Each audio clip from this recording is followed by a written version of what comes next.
السلام عليكم ورحمة الله وبركاته ودي تكبراتشوه وندموچينا اهتوچي بيالاچوبت እንደምን አላችሁልኝ እንደምን ቆያችሁኝ ያልኩኝ ያላህ ሰላም እዝነቱ ወይም ረራዩና በረከቱ ለሁላችሁም ይሁንና በዛሬው ዕለት በርዕሴ ላይ እንደምታዩት አቶ መለስ ዜናዊና ዶክተር አብይ አህመድ በሱዳኑ ሰላይ እይታ ይላል የዛሬው ፕሮግራሜ ለማንኛውም ወደ ዛሬው የመጀመሪያው ቪዲዮ ሳልፍ ይሄን ይመስላል أنا هتكلم بلغة بسيطة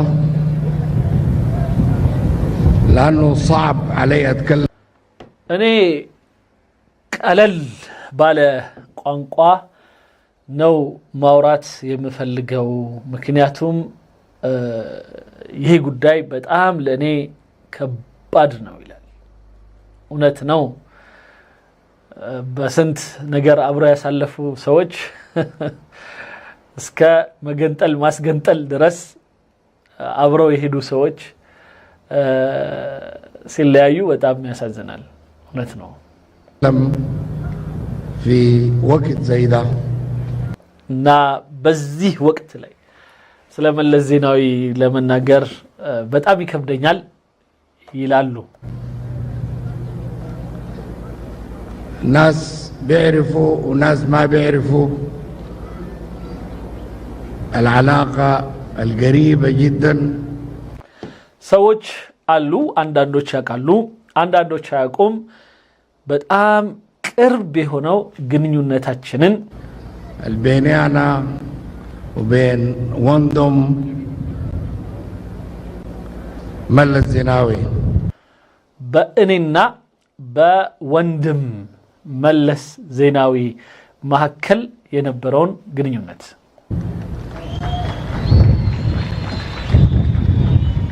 እና አማርኛውን የተጠቀመው ወንድም أنا ملس زيناوي بعرفه لما كان سائر في الجبال እኔ መለስ ዜናዊን የማውቀው አብዮተኛ ሆኖ በተራራ ላይ በነበረበት ጊዜ ነው بعرفه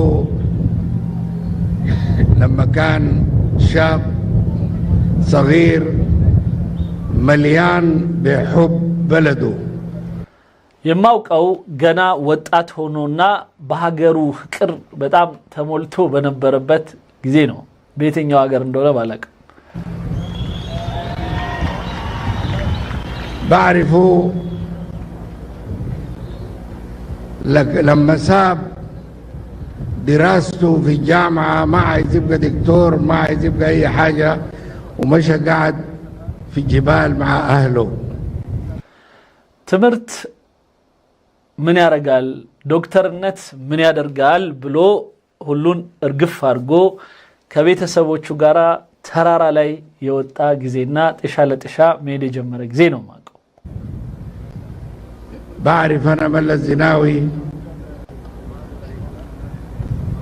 لما لقيته بعد ما بقى رئيس الجبهة الثورية وقاعدين وانا قاعد قدامي بيتكلم معي شخص እኔም ማውቀው የጀብሃ ሻዕቢያ ወይም ደግሞ የህወሓት መራሽ ሆኖ መሪ ሆኖ ነው ማቀው إنسان ما أشوف فيه حاجة إلا إنه قائد عظيم በወቅቱ ፊት ለፊቴ ማየው የነበረው ሰው በጣም ትልቅ መሪ እንደሚሆን የማስበው ሰው أنا بعرف ملس القائد العظيم اللي بيحب بلده وبيحب أهله እኔም ማቀው መለስ ዜናዊ ቤተሰቡን የሚወድ ሀገሩንም የሚወደውን መለስ ዜናዊ ነው وما في حاجة في الدنيا غير الحكاية دي ما عنده أي حاجة ከዚህ ውጪ ሌላ ምንም ነገር አልነበረውም بخلاف حبه لأهله وحبه لبلده ለቤተሰቦቹ ወይም ያው ለሀገሩ ሰዎች ማለቱ ነው እንደዚሁም ለሀገሩ أنا بعرف ملس القائد الأفريقي وبعرف ملس يافريكاون مري رئيس إثيوبيا اللي ملس يإثيوبيا بريزيدنت وي مري في راسه واعتقاده وقناعته الجوة إنه إثيوبيا والسودان كل واحدة ما بتقدر تعيش بدون الثانية. سودان إن إثيوبيا عنده يالندو منور يمايتشل عنده هنا يميسب ملس زيناوي إنه يماوكو.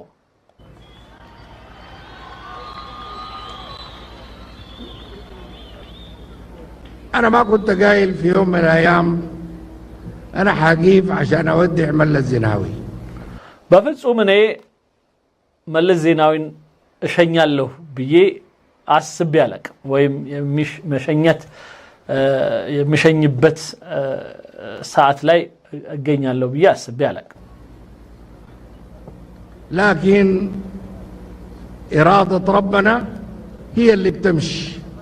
ما قرقن يا جيتا في اللاغوتنو مي فتسمه تمشي إرادتنا نحن ولا إرادة أي شخص. في النهاية الحاجة اللي بتمشي هي إرادة الله. የኛ ወይም የሌሎች ሰዎች ፍላጎት ሳይሆን በመድር ላይ ሊሄድ የሚችለው የሱ የፈጣሪ ብቻ ወይም የአላህ ብቻ ፍላጎት ነው። الخالق اللي بيجيب الناس وبيشيلهم وقت ما هو يريد. በፈለገ ጊዜ የሚያመጣቸው በፈለገ ጊዜ የሚወስዳቸው። لكن قدر ما كنت أتخيل ما كنت في يوم من الأيام بعتقد إنه أنا حقيف عشان أنعي وأودع ملس زيناوي. በፍጹም ግን በህይወቴ የመለስ ዜናዊ ሽኝት ላይ ቆማለሁ ብዬ አስቤ አላቅም። والله ما كنت أفكر في حاجة بالشكل ده طول عمري. በዚህ ጉዳይ ፈጽሞ ملس زيناوي من حبه لإثيوبيا وحبه للسودان كان بيقول كلمة وبيرددها دائما. ملس زيناوي ኢትዮጵያንም ሱዳንንም በጣም ከመውደዱ የተነሳ ደጋግሞ የሚላት ነገር ነበረች። كان بيقول أنا عاوز أعمل علاقة بين إثيوبيا والسودان لما أنا أمشي ونحن نمشي وجيلنا ده يمشي ما في واحد يقدر يغيرها تاني. በእኔና በሱዳን ወይም በኢትዮጵያና በሱዳን መካከል መፈጥረው ግንኙነትን ከኔ በኋላ የሚመጣ ማንም ኃይል መቀየር የማይችለው አድርጌ ማለፍ ነው የምፈልገው ይል ነበር።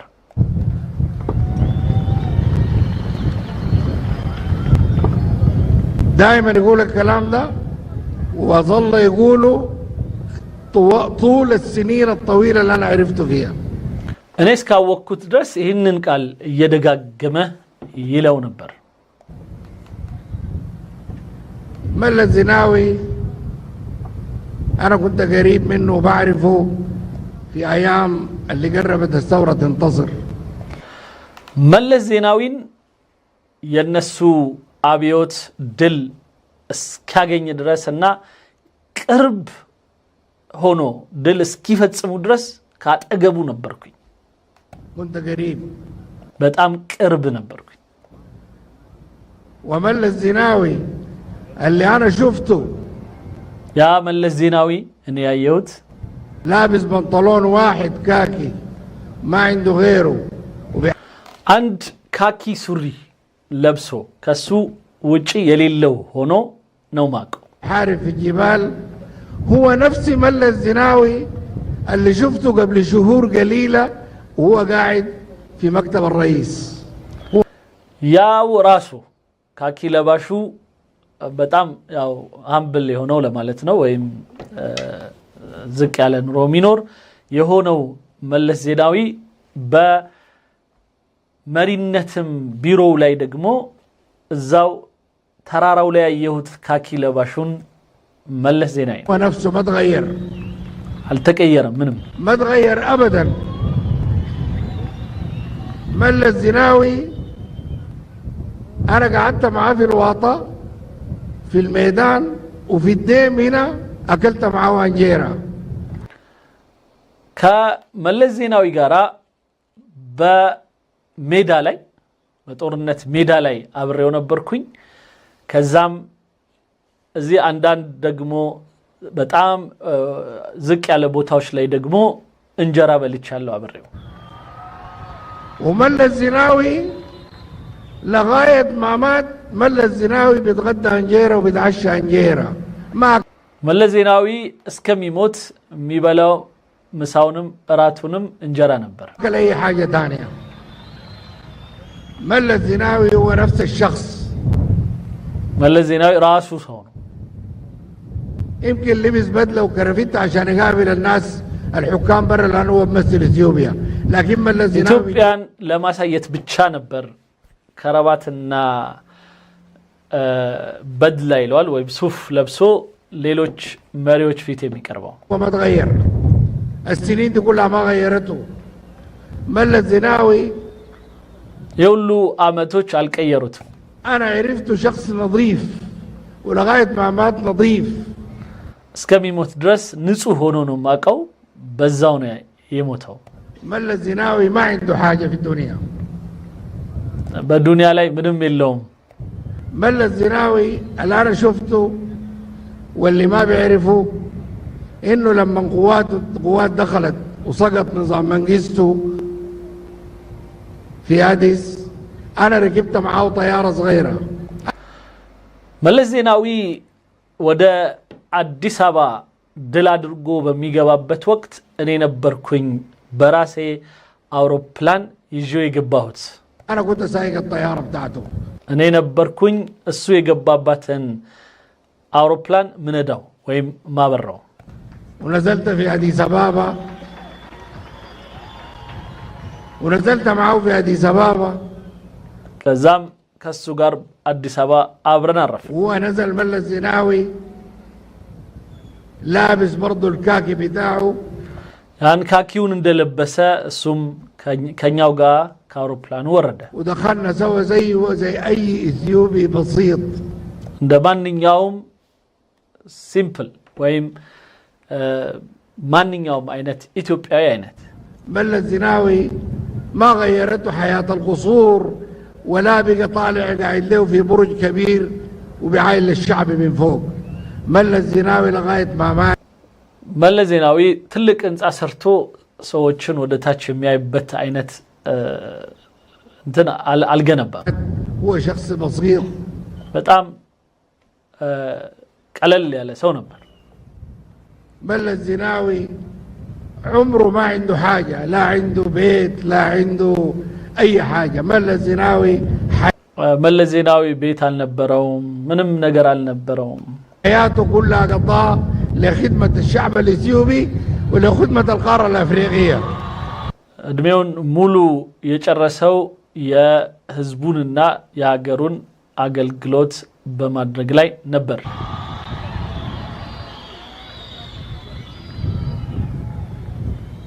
ملس زناوي أنا قابلته آخر مرة قبل شهور شهرين ثلاثة. ከ3 ወር ከ2 ወር በፊት አግኝቼው ነበር። قبل 3 شهور. ከ3 ወር وملس زناوي أنا بتكلم معه قلت له يا ملس أنت ما بترتاح لأنه أنا أعرف ملس بيشتغل الليل والنهار. እኔም አልኩት መለስ ዜናዊ አንተ እኮ እረፍት ለራስህ አትሰጥም፣ ሌትም ቀንም ትሰራለህ። بعرف ملس زناوي يقرأ ويشتغل وما عنده حاجة غير شعبه وبلده. ማንበብ መስራት እና ህዝቡን ብቻ ከዛ ውጪ ሌላ قلت له أنت ما بترتاح، أنت لازم ترتاح شوية. ጊዜህን መጠቀም አለብህ፣ ትንሽ ልታርፍ ይገባል እለው ነበር። قلت له يا ملس أنت ما عندك حياة اجتماعية. አንተ ምንም አይነት የማህበራዊ ህይወት የለህም። قلت له you don't have social life. don't have social life. قال لي يا فاتح أنا بعد ما مسكت مسؤوليتي قصاد شعبي أنا ما عندي حياة، مش ما عندي حياة اجتماعية، ما عندي حياة كله. I don't have life. ده እኔ እንኳን የማህበራዊ ህይወት ኖርማል ህይወትም የለኝም የህዝቤና የሀገሬ ብቻ ነው እንጂ ይላል። ملا الزناوي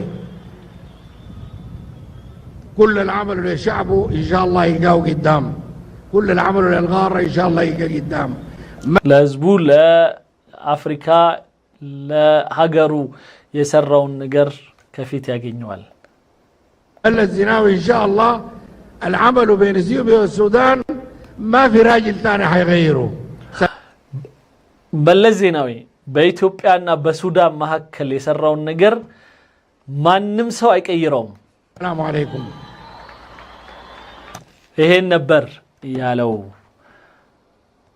እስኪ ከጠቅላይ ሚኒስትር ዶክተር አብይ አህመድ ጋር በተያያዘ ደግሞ ምን ይላል እንስማው። እዚህ ጋር የተጻፈው ጽሁፍ ምንድነው የሚለው? በመጨረሻ የሱዳንና የኢትዮጵያ ግንኙነት ወይም ባለው ቅርርብ ምን ሊፈጠር ይችላል ወይም ምንን ያመላክታል? يجيب الفريق الفاتح عروة ፋቲሕ ዑርዋ የተባለው ይህ የጦር መሪ እና ደህንነት ሰላይ ኤጀንት ለአሜሪካ ለግብጽ ለሱዳን ሲሰራ የነበረ ማለት ነው። بسم الله الرحمن الرحيم እዚህ ጋር በጣም ከመድከሙ የተነሳ እና በጣም ስቃይ ውስጥ ወይ በሽታ ውስጥ ስለነበረ ከልክ በላይ ወፍሮ መንቀሳቀስ የማይችልበት አልጋ ላይ በተኛበት ነበር ይህንን ፕሮግራም የሚሰራው በኃይለኛ የሆነ የካንሰር ህመም ውስጥ ሆኖ ማለት ነው። طلب مني بعض الإخوة التعليق على موقف اثيوبيا ووضعها. هذا كان حتى قبل زيارة أبي أحمد إلى بور السودان. ይህ ንግግሬ ጠቅላይ ሚኒስትር ዶክተር አብይ አህመድ ሱዳንን ከመጎብኘታቸውም በፊት አንዳንድ ወንድሞች በኢትዮጵያና በሱዳን ግንኙነት መካከል ያለው ጉዳይ ላይ ሐሳብ እንድሰጥ ሲጠይቁኝ ነበርና ከሱ ጋር የተያዘ ነው። وكان بمناسبة يعني تطورات الحرب في منطقة الدندر المتاخمة لإثيوبيا وهل هي فتح لجبهة جديدة لإمداد قوات الدعم السريع من إثيوبيا. በአንዳንድ በኢትዮጵያ ድንበር አካባቢ ያለ የዳዕም ሰሪዕ ወይም የልዩ ኃይሉ ጦር መበርታትና በዛ በኩል ጦሩን ሰፊ ማድረግ እና የአልቡርሃን ጦርን መግጠም ጋራ ተያይዞ ይሄ እንደ አዲስ ከኢትዮጵያ በኩል ልዩ ኃይሉ ድጋፍ የሚያገኝበት መስመር ተከፍቶ ነው ማለት እንችላለን ብለው ጠይቀውኝ ነበር وغيرها እና ሌሎችም ولكن كان لظروف صحية ما استطعت أن أسجل هذا الرأي. ይህንን ሐሳቤን ቀደብ ብዬ ለመግለጽ የሚያስችል ጤና ላይ ስላልነበርኩኝ አልቻልኩም። አሁንም በነገራችን ላይ ይህንን በሚቀርጽበት ወቅት በቪዲዮ ሊመጣ ያልቻለበት ምክንያትን ስገምት ያው በጤና ምክንያት لأنه طلب من نفر كريم وأنا عادة ما قاعد أعمل تسجيلات زي دي إلا يعني مقابلات في حتة لكن نزولا عند رغبتهم يعني هم كانوا በእንደዚህ አይነት ሁኔታ ላይ ሆኜ ምንም አይነት ንግግር ባላደርግ ደስ ይለኝ ነበረ። ነገር ግን ብዙዎች በዚህ ጉዳይ ላይ ስለጠየቁኝ ፍላጎታቸውን ለማሟላት ብዬ ነው። حريصين على هذا فالحمد لله الآن قلت أدلو بدلوي وخصوصا إنه جاءت بعدها زيارة أبي أحمد للسودان لبور السودان. በተለይም አሁን ይህንን ንግግር እንዳደርግ ከሚያነሳሱኝ ነገሮች አንዱ ጠቅላይ ሚኒስትር ዶክተር አብይ አህመድ ሱዳንን ቦር ሱዳንን ጎብኝቷል። لرئيس مجلس السيادة ይሄ ጉብኝታቸው ጠቅላይ ሚኒስትሩ ለአልቡርሃን ነበር። وأنا هنالك بعض المعلومات خافية علي لكن هناك معلومات لدي على المنطقة. አንዳንድ ጉዳዮች ትንሽ ቢደበቁብኝም ወይም በደንብ መረጃ ባላገኝም ግን ብዙዎች ጉዳዮች ላይ ደግሞ መረጃዎች አሉኝ። وبالإضافة أيضا إلى خبرتي في المنطقة.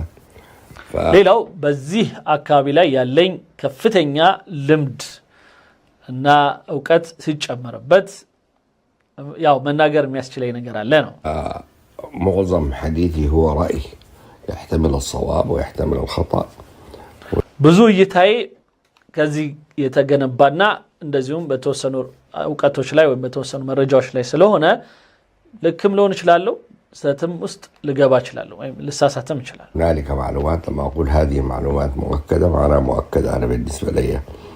لذي عندنا قدوش رجتني أنا شو بيه كنجار كواتشو رجتني كذا تراتر كوجل سؤال. إذا كانت هي عبارة عن استنتاجات للظروف الحالية والوضع الحالي وما هو معروف يعني من معلومات بقت متاحة الآن لأي شخص فيتعلق بالوضع في إثيوبيا أو غير إثيوبيا على بلزا إثيوبيا أصبحوا يتلاقون كسكاسيوش ويم قداوش جار ناك السودان ليلام أكابي لا يالو نجاروتشن بمايت عندي ليوني شلال يبيل وتأتون بتشا يا مكلا نجاروش للنجار شلال لين بمجمله تقلل فأستطيع أن أقول إن نبدأ إحنا أحسن نتكلم المسألة من زيارة أبي أحمد للسودان. كتقلعي منستر دكتور أبي أحمد سودان كما قبنيت قارة تيازو اللون مجمرة لانسا. زيارة أبي أحمد للسودان تأتي في وقت يعني أنا أعتقد إنه إثيوبيا بتتضاربها أمواج شديدة جدا.